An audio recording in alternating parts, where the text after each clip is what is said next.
What's up, everyone? I'm Trey Baird. Let's walk and talk.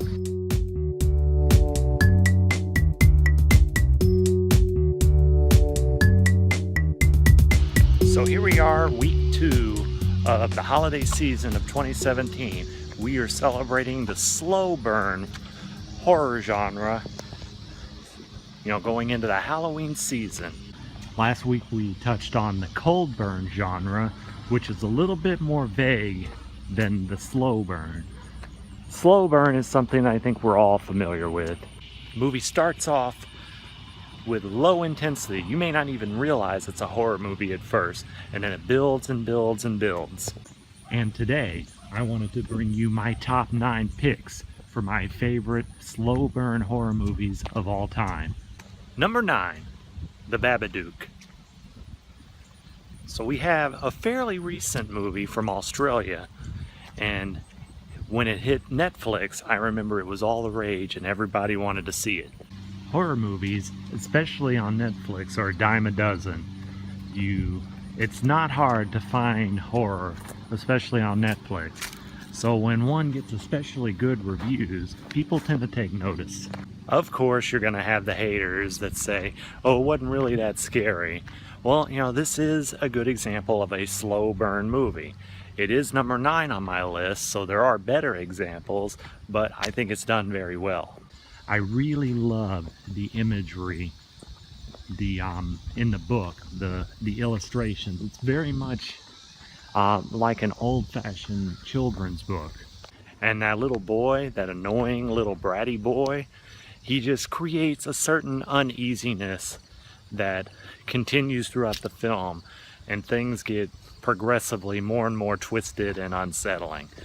Ultimately, if you're a fan of horror, and especially if you're a fan of slow burn horror, I highly recommend you check it out, because it's definitely a recent noteworthy film in the horror genre, which is why it's my number 9 pick. Number 8, The Wicker Man. Let me be clear here. I am referring to the original version. I believe it came out in the 70s. I am not referring to the more recent Nicolas Cage version. Considering how much I love movies, you'd be surprised just how many of them I have not seen. And the thing is, this is a movie I've only recently watched. And when I saw it, I was slapping myself for not watching this when I got into horror movies in my teenage years, because I would have loved this movie. It's almost difficult to classify this as a horror, and to be honest with you, when I first started watching it, I was wondering if I had the right movie, because it didn't strike me as a horror movie whatsoever at first. It's a little old-fashioned, and it definitely shows every minute of the fact that it was made in the 70s. It's very much, if you're into modern stuff and you don't have a lot of patience or tolerance for older movies, this isn't going to be your movie. But the way everything comes together by the end, and the ending, it's so satisfying, and it rewards those of us who are patient, and it definitely exemplifies everything that's great about the slow burn genre, which is why it's my pick for my number 8 slow burn horror movie. Number 7, The Others. Here we have a movie that came out around the turn of the century. It stars Nicole Kidman as a widower with 2 small children. This was around the time frame, I was a teenager at the time, and I was really getting into horror as a genre. I didn't understand it before then, but once I got it, I dove headfirst into it. This was around the time, I believe, that The Sixth Sense came out, and plot twists were a big thing. The marketing, I remember it was like, don't give away the ending to The Others. So yes, there is a plot twist, and yes, plot twists have become rather cliche between now and when this movie came out in the turn of the century. Don't let that turn you away. Removing the plot twist altogether from the equation, even if you know what it is, it's still a damn good horror movie. The atmosphere, the acting, everything about this is brilliant. It's a movie that no matter how many times I watch, it still gets me. I still get nervous at certain points, even though I know 100% what's happening. It makes me uneasy, it gets my heart racing, and I love that. Nicole Kidman is great in this film, and the message is great in this film. And it's one of those films that you can go back and watch a second time with the knowledge of what's happening, and it just makes things all the more interesting. In my opinion, this is one of those films that's grossly underrated. I think it should be on more people's radar because it's a good movie. And I think the reason it's underrated is because of the plot twists and how cliche they become. Don't let that stop you. It is in its own way a wonderful horror movie worthy of a second chance, which is why it's my number 7 pick. Number 6, El Orfanato. Translated to the orphanage for people who don't speak Spanish. Of course, we can't get into proper slow burn horror movies without dipping into the subtitle realm a little bit. I mean, simply put, if you're not willing to read subtitles, you are missing out on a lot of really good horror movies. So many out there that I can't possibly tell you all of them. I'm sure there's many I haven't seen that would fit comfortably into this list. Basically, the film deals with a very touchy matter of missing children. And that part of the touchy matter is what gives this film the gravity that it has. And this film utilizes the strength of film, which is to provide disturbing imagery, but not in a grotesque way, just in a way that, sticks with you. It's almost like a David Lynch film in that way. It's just very visually striking. It's one of those movies that you don't forget after you watch it, but not necessarily in a bad way. If you like horror, you'll like this, I think. This film was produced by Guillermo del Toro, and he's known for a lot of these good, unique horror films. One of my favorite scenes in the film involves the old horror trope of looking away and then looking back repeatedly, and things being a little different each time. It's really unsettling, and it's a scene that'll stick with you. For this and for many other reasons is why it's my number 6 pick. Number 5, The Audition. So here we are with another subtitled film, but this also exemplifies the slow burn horror movie genre in general, because it's very slow paced and it will test your patience. I mean, I would argue that if you can't watch a movie like this with patience, then the slow burn horror genre may not be for you at all, because that's kind of the point of it all. It's not instant gratification. It's building up. It's giving you that anticipation. Now, the way I understand it, you can't completely appreciate this film without having some sort of understanding about gender roles in Japan. And I don't really know a whole lot about that. I can understand it on an intellectual level, but I'm sure it's much more powerful if you have personal experience with this sort of thing. Sort of the idea that, this Japanese man is looking to audition women to be his mate, and he wants submissiveness.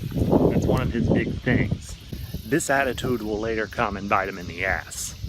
And I can appreciate that on one level, but I'm sure that if I had more exposure to the Japanese culture, I'd be able to appreciate it even more. But I'm telling you, this film has some of my favorite horror scenes of all time. I was genuinely disturbed by some of the things that I've seen and some of the things that were in this film. Especially the climax. I mean, that was some really disturbing stuff. And that is why it's my pick for number 5 film on this list. Number 4, House of the Devil. So, we're getting into another more recent film. Luckily, if you're not into subtitles, this one is not. This one is in English. It's a fairly recent, low-budget horror movie, but it's made to look like it's from the 80s. And boy, it hits the mark very well. I mean, if you don't know any better, you wouldn't even know that it was made recently, because it looks so much like an 80s horror film. The thing is, the slow burn horror genre is more of a recent thing. Yeah, there's a few older movies on here, but the movie that it's replicating, trying to look like, is more of a slasher movie with a modern touch, the slow burn touch. With that in mind, the first 2 acts are not really all that scary. A little bit tense, but certainly nothing remarkable. And if it wasn't for the 3rd act and the way everything comes together, this movie wouldn't be on my list at all. I mean, yeah, it would get brownie points for the way it's presented like an 80s film, but it wouldn't be anything that I would remember months or years later. Like I said though, it just comes together in such a satisfying and creepy and unsettling way. The film just has stuck with me long after seeing it. I love this type of thing. It's a remarkable film on many levels. It's unsettling, it's a love letter to the slow burn horror genre, and it's just produced very well. To an untrained eye, you would swear that it was made in the 80s. That's why it's my number 4 pick. Number 3, Manos, The Hands of Fate. And here comes the curveball. Yeah, this is most likely going to be the most controversial pick on my list, because it's universally considered to be one of the worst movies ever made. I mean, for people who are in the film, the title itself is something of a punchline. No one takes this film seriously, and it was on Mystery Science Theater 3000 and was considered to be one of the worst movies they had on the show. Look, I'm being honest here. I can't argue with any of that. It's not well made. It's like when they say in the show, pick someone in the crew that you want to punch and they don't know where to start. I mean, it's funny because it's true, because there's not one aspect of this film that was well done. The whole thing is amateur hour. But at the end of the day, you know, all things start with good intentions like this. A film is a labor of love. It requires a lot of passion, and I can see the spark of brilliance that started this dumpster fire. When I saw this film back in the day for the first time, it really stuck with me and disturbed me. I don't know if it would have done so if I'd been more exposed to horror at the time, but there's something very, very, very disturbing about this film. It really does look almost like a snuff film. It's disturbing in a way that modern horror movies never achieve. It's the grittiness, it's the low budgetness, it's just the it's the flaws itself that make this film disturbing. The best modern comparison I can make is the movie Sinister and the Super 8 films that are in it. They're disturbing for the same reason. It's the grittiness and the amateurness of it that makes it disturbing. I put it in the slow burn category because the most disturbing stuff happens in the 3rd act. The film has unsettling things throughout the whole thing, but it does build in intensity. And if you've only seen the Mystery Science Theater version of it, be advised that they did cut some stuff from the 3rd act, which does, it does intensify what you see. I'm not going to spoil it for you, because you're in for a treat if you like that episode, but you haven't seen the uncut version. And having the commentary from Joel and the bots really does give you a different experience. The long, awkward silences really do add something to the film. This film is not for everyone. This is hardcore stuff. I mean, it's one of Quentin Tarantino's favorite movies, though. So, give it a chance. And try to look at what they were trying to accomplish as opposed to what they actually did. And I think you might be able to take something away from it. And that's why it's my number 3 pick. Number 2, The Exorcist. Now, I'm not a purist here. My preferred version of this film is the version you've never seen. I believe it's from 1997 or something like that, with the added special effects and the deleted scenes put back in. I mean, don't get me wrong. The original version is good. I just prefer the revised version. And that's unusual because I almost always prefer original versions of things, like Star Wars, for example. Easily the original versions of the films. No contest. I think the difference here, though, is they showed a lot of restraint in the revised version of The Exorcist. To me, all of the changes make sense. The most controversial addition would probably be the spider walk scene, but for me, that's when the film really starts to come into its own. I know it speeds up the process and makes it less of a slow burn movie, but I appreciate that change. It's definitely not the scariest film, but you know, it's unsettling if you have any kind of religious beliefs, which I don't have a whole lot of, but I appreciate the way this film is paced. I appreciate the touches that they put in there. They don't rely on jump scares. They really go for that deep psychological burn. In my opinion, this is one of the greatest horror movie films of all time. It's a work of art and it's expertly made, but because of its slow pace and the way it builds, it really separates the men from the boys, the women from the girls, the blank from the blank. And that is why it's my number 2 pick for slow burn horror movies. And my number 1 pick, The Shining. So this one's a little controversial. It's said that Stephen King didn't like this film. And you know, that's just kind of how storytelling works. You take a story, you adapt it, you make it your own, rinse and repeat.